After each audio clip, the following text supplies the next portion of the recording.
Okay, here's the problem. When my neighbor was nice enough to bring it back over to me and parked it in my garage without telling me.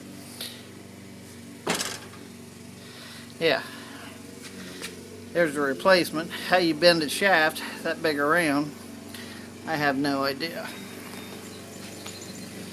So there it is. That's setting flush on the floor, so that should be even. As you can see, the shaft on this thing is setting at an angle.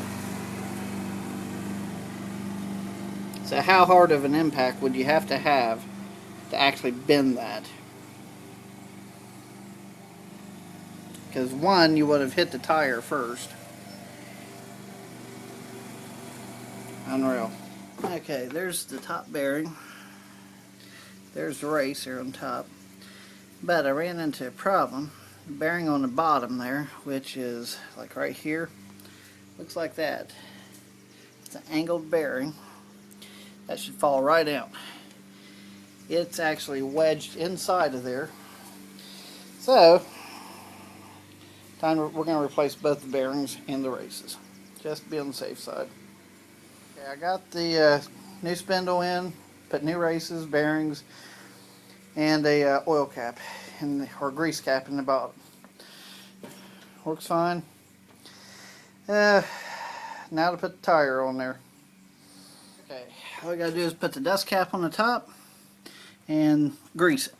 But everything is the way it needs to be. I think it rolls freely. This is going to work a lot better because I will show you what plan B is. Now we can't mow with the lawnmower or with the street bike. There's the yard. It's pretty high. You can see from inside my truck.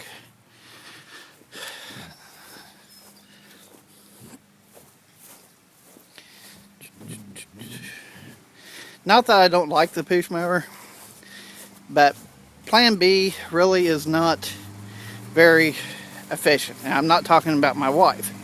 I'm talking about the push mower.